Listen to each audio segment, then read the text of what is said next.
Hello, welcome to my channel. आज हम पढ़ने वाले हैं literature and human right book की unit 1, George Orwell 1984।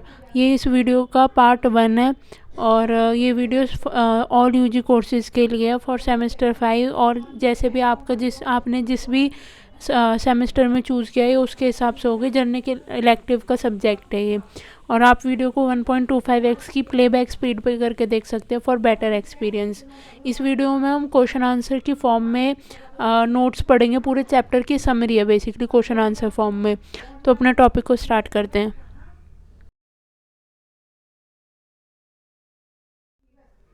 Question number 1, write a short note on the role of Newspeak in the novel 1984 George Orwell. इसमें हमें जो news pick का रोल है 1984 जॉर्ज ऑरवेल नोवेल में, उसके बारे में एक शॉर्ट नोट लिखना है। जो न्यूज़ पिक है वो बेसिकली एक पॉलिटिकल टूल है जो कंट्रोल करता है पूरे मतलब जो लोगों के थॉट है उनको, और मैनिपुलेट करता है थॉट्स को, और किसी भी टाइप का विरोध हो उसे दबाता है। Newspeak is simplified and restricted language design to eliminate the possibility of rebellious and unorthodox thoughts referred to as a thought crime। न्यूज़स्पीक जो है वो एक सिंप्लीफाइड रिस्ट्रिक्टेड टूल है जिसमें लैंग्वेज को रिस्ट्रिक्ट किया गया है और कुछ ऐसे तरीके से डिज़ाइन किया गया है कि जो मतलब रिबेलियस और अनऑर्थोडॉक्स थॉट्स हैं, यानी कि विद्रोही और असामाजिक जो भी विचार है उनकी सारी पॉसिबिलिटी को ख़त्म किया जाए। मतलब कोई ऐसा वर्ड ही ना हो जिससे कि वो इन सब चीज़ों के बारे में सोच सके। इसी को ही रेफ़र किया है एज अ थॉट क्राइम। अगर कोई रेबेलियस मूवमेंट का सोचता भी है तो वो एक थॉट क्राइम है, यानी कि जो पार्टी के अगेंस्ट जाएगा वो उसका जो भी मतलब पार्टी के अगेंस्ट होगा वो एज अ थॉट क्राइम माना जाएगा। By reducing the range of word and erasing concepts like freedom and individuality, the party seek to limit citizens' ability to think critically or question authority। ये जो party है इसने कुछ मतलब words की range को रिड्यूस किया है और कुछ कॉन्सेप्ट को मिटा दिया, जैसे कि फ्रीडम और इंडिविजुअलिटी का, और सिटीज़न की जो थॉट है उसको लिमिट कर दिया है। एक तरीके से जो उनकी सोचने की क्षमता है उसको काफ़ी लिमिट किया गया और उसको एक तरीके से ऐसा बना दिया गया है कि वो गवर्नमेंट पे कोई भी क्वेश्चन ना कर सके। For example, term like double think encourage acceptance of contradictory belief, while the absence of word like liberty make it difficult to even conceive of rebellion। जैसे कि जो टर्म डबल थिंक है वो एनकरेज करता है कॉन्ट्रडिक्टरी बिलीफ को accept करने के लिए, और वहीं पर कुछ वर्ड है जिनका एब्सेंस है, जैसे कि लिबर्टी वर्ड को हटा दिया गया है जिससे कि लोगों को थॉट मतलब उनके दिमाग में थॉट भी ना है, वो कंसीव भी ना कर सके रिबेलियन का, किसी भी टाइप का विद्रोह वो सोच भी ना सके। Newspeak exemplifies Orwell's warning about the power of language in shaping thought and maintaining authoritarian regime. Newspeak जो है ऑरवेल्स में मतलब ऑरवेल वार्निंग करते हैं उसके बारे में कि वो एक लैंग्वेज मतलब पावर ऑफ लैंग्वेज को शेप करता है जिससे कि थॉट्स और किसी भी तरह के ऑथोरिटेरियन रिजिम के जो भी लोग हैं उनको मैनिपुलेट कर सके, उनके थॉट को बदल सके। By controlling language the party control reality ensuring it's dominance and the suppression of independent thought. जो पार्टी है वो मतलब लैंग्वेज पर कंट्रोल करके रियलिटी को भी कंट्रोल कर रही है, साथ में वो ये इंश्योर कर रही है कि पार्टी का डोमिनेंस बना रहे और दबाव बना रहे लोगों पर, जिससे कि किसी भी टाइप का इंडिपेंडेंस थॉट लोगों के दिमाग में ना आए।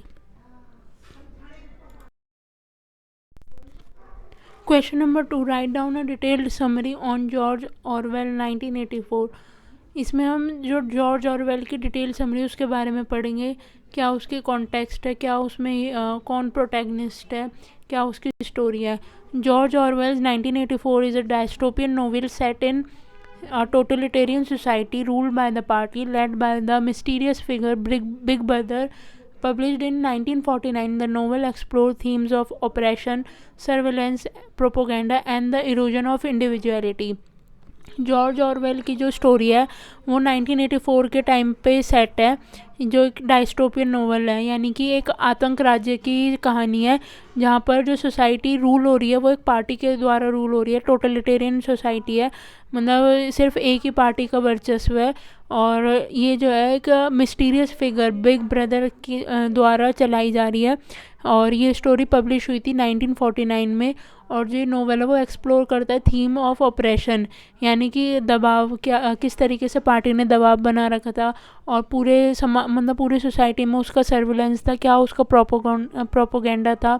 एंड उसने इंडिविजुअलिटी को एक तरीके से पूरी तरह ख़त्म कर दिया था। Setting and context: the story takes place in the Oceania, one of the three super-states perpetually at war. The party control every aspect of life, enforcing its ideology. In GASOC, English socialism, through fear, propaganda, and strict surveillance. Reality is manipulated, and the past is constantly rewritten to align with the party's narrative. The slogan "War is peace, freedom is slavery, ignorance is strength" encapsulates the party's use of contradictory logic to maintain control. जो ये story है वो basically एक Oceania state की है जो 3 super states में से एक है। और ये एक वॉर की सिचुएशन को बताते हैं जहाँ पर एक पार्टी जो है वो कंट्रोल करती है हर एक एस्पेक्ट ऑफ लाइफ को और अपनी आइडियोलॉजी सब पर थोप रही है थ्रू फियर, प्रोपोगेंडा और स्ट्रिक्ट सर्विलेंस। और वो रियलिटी को मैनिपुलेट कर रहा है और जो पास्ट है उसको दोबारा से लिखा जा रहा है, जिससे कि पार्टी के जो कि पास्ट को इस तरीके से लिखा जा रहा है लगातार जिससे कि वो पार्टी के नैरेटिव से मैच खा सके। और जो स्लोगन है वो ये है कि पार्टी के स्लोगन है वॉर इज़ पीस, यानी कि युद्ध शांति है और एक तरीके से फ्रीडम जो है स्लेवरी है और इग्नोरेंस स्ट्रेंथ है। ये पार्टी यूज़ करती है अपने कॉन्ट्राडिक्टरी लॉजिक को मेंटेन करने के लिए और कंट्रोल करने के लिए। प्रोटैगनिस्ट विंस्टन स्मिथ, इस कहानी का जो मेन नायक है वो है Winston Smith. The protagonist Winston Smith is a 39-year-old member of the outer party who works at the Ministry of Truth, where he alters historical record to fit party's vision of event. Despite outward conformity, Winston secretly despises the party and dream of rebellion. He begins to question the party's control over truth and reality, the role of Big Brother and surveillance. Big Brother is the omnipresent figurehead of the party, whose image is everywhere, accompanied by the slogan "Big Brother is watching you." Surveillance is absolute, with telescreens monitoring citizen every move and thought. The thought police punish even unspoken dissent, instilling fear and obedience. जो main नायक है story का वो है Winston Smith, जो कि 39-year-old है और member है आउटर पार्टी का, जो वर्क करता है मिनिस्ट्री ऑफ ट्रुथ में, जहाँ पर ये हिस्टोरिकल रिकॉर्ड को अल्टर कर रहा है, यानी कि बदल रहा है और पार्टी के वर्जन के हिसाब से उन इवेंट्स को सेट कर रहा है। और उसकी मतलब आउटवर्ड कन्फॉर्मिटी को हटाते हुए विंस्टन जो है वो सीक्रेटली डिस्पाई कर रहा है, यानी कि पार्टी के विद्रोह कर रहा है और वो एक तरीके से विद्रोह के सपने देख रहा है। और वो क्वेश्चन करता है पार्टी के कंट्रोल को, जो कि ट्रूथ और रियलिटी को बदल रहे हैं। और जो रोल है बिग ब्रदर का, उसके सर्विलेंस का, वो काफ़ी ज़्यादा और एक तरीके से फिगर हेड है पार्टी का, जिसकी इमेज सब जगह है पूरे शहर में। और एक स्लोगन है कि big brother is watching you, यानी कि बिग ब्रदर सबको देख रहे हैं। और ये सर्विलेंस काफ़ी ज़्यादा एब्सोल्यूट तरीके से हर एक इंसान के साथ है। और टेलीस्क्रीन्स है जो मॉनिटर कर रहे हैं हर सिटीज़न के थॉट को, उनकी मूव को। और जो थॉट पुलिस है वो उन क्राइम के लिए भी पनिश करती है जो कि बोले भी नहीं गए। अगर हमारे मन में विचार है तो ये उनके लिए भी पनिश करती है लोगों को, और पनिशमेंट काफ़ी ज़्यादा हाई लेवल पर है और उनको बहुत ज़्यादा टॉर्चर किया जाता है। तो इसका एक फियर है, बिग ब्रदर की जो पार्टी है उसका फियर है, जिससे कि लोगों को उनकी बातें माननी पड़ रही हैं।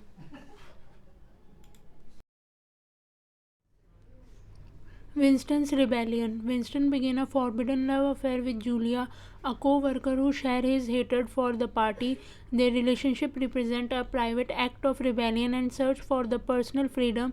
They find temporary refuge in a rented room above a shop owned by an enigmatic man named Mr. Charrington. Believing it to be free from surveillance, Winston and Julia are drawn to the mysterious O'Brien, a high-ranking party member whom Winston believed to be part of resistance group called the Brotherhood, led by the party's enemy Emmanuel Goldstein. O'Brien gives Winston a copy of Goldstein's book, which explains the party's strategy for maintaining power, such as a pre-petrol war and the manipulation of truth. Winston जो है वो Julia के साथ एक relationship में था, जो कि उसकी कोवर्कर थी, जिसने अपनी जो नफ़रत थी पार्टी के प्रति उसको शेयर किया था विंस्टन के साथ. उनका जो रिलेशनशिप था वो as a private act of rebellion था, यानी कि एक विद्रोह था जिससे जो कि गवर्नमेंट के ख़िलाफ़ था, उनके मतलब गवर्नमेंट की नज़र में. और पर्सनल फ्रीडम की सर्च में वो एक टेम्परेरी रिफ्यूजी की तलाश करते हैं, जहाँ पर वो एक रूम रेंट पर लेते हैं, जो कि अबव था शॉप के, जहाँ पर जिसका नाम था मिस्टर चैरिंगटन की शॉप थी, उनके मतलब उनके शॉप के ऊपर वो रूम था. वो एक जो मिस्टर चैरिंगटन थे वो काफ़ी रहस्यमय व्यक्ति थे, और उनका मानना था कि सभी का अधिकार है कि वो सर्वेलेंस से फ्री हो, किसी भी टाइप की उन पर सर्वेलेंस ना हो. विंस्टन और जूलिया जो है वो ओब्रायन से मिलते हैं, जो मतलब विंस्टन का मानना है कि ओब्रायन जो है वो उस रेसिस्टेंस ग्रुप का पार्ट है, यानी कि जो गवर्नमेंट है, बिग ब्रदर गवर्नमेंट, वो उसके प्रतिरोध में है. और जो पार्टी है ब्रदरहुड, वो पार्टी जो है वो मतलब बिग ब्रदर की दुश्मन पार्टी है, जिसको हेड करते हैं इमैनुअल गोल्डस्टीन. और ओब्रायन जो है वो विंस्टन को गोल्डस्टीन की बुक की कॉपी देते हैं, जिसमें वो बताते हैं कि पार्टी की क्या स्ट्रेटजी है, कि जिससे कि वो पावर को मेंटेन रख सके, और किस तरीके से वो वॉर की सिचुएशन क्रिएट कर रही है बिग ब्रदर पार्टी, और वो ट्रुथ को किस तरीके से मैनिपुलेट कर रहे हैं. Betrayal and arrest. Winston and Julia's rebellion is short-lived. They are betrayed by Mr. Charrington, who turn out to be a member of a thought police. The couple is arrested, separated, and taken to the Ministry of Love, where they are subjected to brutal interrogation and torture. Winston और Julia का जो rebellion था वो काफ़ी short time के लिए था, और उनको धोखा मिला मिस्टर चैरिंगटन के द्वारा, जो कि बाद में पता चले कि वो मेंबर है थॉट पुलिस के. और इस कपल को उन्होंने अरेस्ट करवा दिया, और वो फिर थॉट पुलिस उन्हें मिनिस्ट्री ऑफ लव ले गई, जहाँ पर उनके साथ काफ़ी ब्रूटल इंटेरोगेशन हुई और टॉर्चर हुआ, और उन दोनों को अलग कर दिया गया. Winston torture and re-education. O'Brien reveals himself as a loyal party operative and personally oversees Winston's re-education. He tortures Winston to break his spirit, forcing him to accept party's vision of reality even when it is bluntly false. Winston को torture किया गया ministry of love में, और उसको री-एजुकेट किया गया, यानी कि पार्टी के विचारों के मुताबिक उसे समझाया गया, जब तक कि वो पार्टी के विजन को एक्सेप्ट ना करे कि यही रियलिटी है. ओब्रायन जो है उन्होंने रिवील किया कि वो खुद पार्टी का एक लॉयल मेंबर है, और उसी ने ही विंस्टन की कस्टडी ली और विंस्टन को री-एजुकेट किया. ओब्रायन ने विंस्टन को काफ़ी ज़्यादा टॉर्चर किया और उसकी स्पिरिट को पूरी तरीके से तोड़ दिया, और उसको फोर्स किया कि वो पार्टी के विजन को एक्सेप्ट करे और उसी को ही रियलिटी माने, जबकि ये सारी चीज़ें बिल्कुल ही गलत थी. For example, Winston is made to believe that 2 + 2 is equal to 5, demonstrating the party's power to control not only action but thought. Example के लिए विंस्टन को ये मानने पर मजबूर किया गया कि 2 + 2 5 होते हैं, और पार्टी के विजन को एक्सेप्ट करने के लिए उसे बहुत ज़्यादा मजबूर किया गया. पार्टी जो थी वो उसका कंट्रोल सिर्फ एक्शंस पर ही नहीं था लोगों के, बल्कि लोगों के विचारों पर भी था. The final stage of Winston's torture occur in room 101, where individuals are confronted with their worst fear. For Winston, this is a cage of rats. Faced with overwhelming terror, he betrays Julia, begging the party to torture her instead. This betrayal signifies Winston's complete surrender to the party. Final stage जो torture की थी वो हुई थी room number 101 में, जहाँ पर मतलब इंडिविजुअल को अपने डर का मतलब उसके डर से उसे डराया जाता है. और विंस्टन का सबसे बड़ा डर था चूहे, जहाँ पर उसे चूहों के पिंजरे में कैद कर दिया गया और उसको इतना मतलब तड़पाया गया कि वो कहता है कि उसके बदले ये टॉर्चर जो मतलब वो पार्टी से बेग करता है कि उसके बदले ये टॉर्चर जूलिया को दिया जाए, और वो जूलिया को इस तरीके से बिट्रे करता है। और ये जो बिट्रे है वो सिग्निफाई करता है कि विंस्टन ने कंप्लीट सरेंडर कर दिया था पार्टी को, अपने आप को। The end. Winston's defeat after his release. Winston is broken man. He spent his days drinking gin and playing chess. His rebellious thought replaced with unwavering loyalty to Big Brother. The novel ends with the Winston experiencing a moment of genuine love for Big Brother, signifying the party's total control over his mind and soul. And में Winston जब हार जाता है तो उसे release कर देते हैं। जब वो पार्टी के विजन को एक्सेप्ट कर लेता है तब उसे रिलीज़ कर देते हैं। विंस्टन एक बहुत ही मतलब उसको बहुत ज़्यादा टॉर्चर किया जाता है, जिसकी वजह से वो एक ब्रोकन मैन बन जाता है, यानी कि उसके जो विचार थे, जो उसके सब जो रिबेलियन थॉट थे, वो सब कुछ टूट चुके थे, कुछ भी नहीं था पहले जैसा।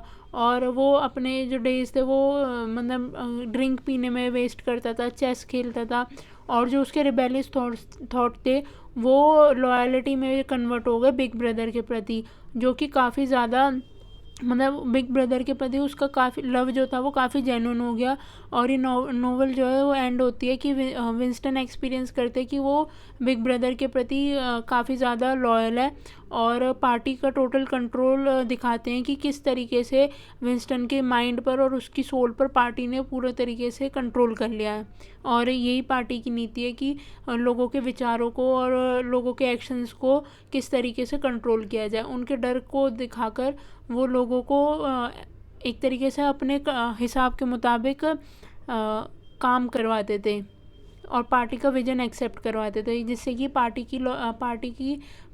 जो है वो पावर में बनी रहे। Themes. The novel explores themes of totalitarianism, Orwell critic authoritarian regime that seek absolute control. Orwell जो और हैं वो क्रिटिक करते हैं ऑथोरिटेरियन रिजिम को जिनका सोसाइटी पर पूरा कंट्रोल है। Surveillance. The invasive monitoring of citizen shows how privacy and individuality are destroyed. Surveillance में वो बताते हैं कि इन्वेसिव मॉनिटरिंग हो रही है सिटीजन्स की, जो शो करती है कि किस तरीके से लोगों की प्राइवेसी और इंडिविजुअलिटी को गवर्नमेंट ख़त्म कर रही है। Language and thought. Through news speak the party limit free thought by controlling language. News speak के माध्यम से पार्टी जो है वो थॉट्स को कंट्रोल कर रही है और लैंग्वेज को कंट्रोल कर रही है, जिससे कि पार्टी अपना नैरेटिव सेट कर सके. Reality and truth. The manipulation of fact highlighted the fragility of objective truth under oppressive system. इसमें ये बताया गया कि वो पार्टी जो है वो रियलिटी को मैनिपुलेट कर रही है और किस तरीके से जो नरेटिव है उसे सेट कर रही है कि हिस्ट्री को सेट कर रही है कि अपने नरेटिव के अकॉर्डिंग. और rebellion and betray. Winston generally underscore the futility of resistance against such overwhelming power. Novel दिखाता है कि ऑथोरिटेरियन रिजिम के अगेंस्ट रेसिस्टेंस करना इतना मुश्किल हो गया है, यानी कि विद्रोह करना इतना मुश्किल हो गया है कि आखिर में जो विंस्टन है मेन कैरेक्टर उसका भी डाउनफॉल होता है. Conclusion. 1984 served as a chilling warning about the danger of totalitarianism and the loss of freedom, individuality. It remains a timeless critic of an oppressive government and their ability to manipulate reality and control the human mind. ये novel जो है मतलब इसमें ये बताता है कि एक वार्निंग की तरह है कि कैसे टोटलिटेरिज्म, एक्सट्रीम गवर्नमेंट कंट्रोल और प्रोपोगेंडा सोसाइटी और इंडिविजुअल को मैनिपुलेट कर सकता है.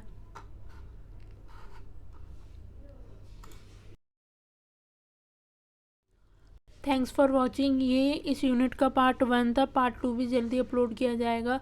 अगर आपको ये क्वेश्चन आंसर के फॉर्म में नोट्स अच्छे लग रहे हैं तो कमेंट करें कि इसी टाइप के सारे क्वेश्चन आंसर बनाएं, और वीडियो को लाइक करें. अगर आपको यूज़फुल लगी हो तो शेयर करें और चैनल को सब्सक्राइब करें. Thank you.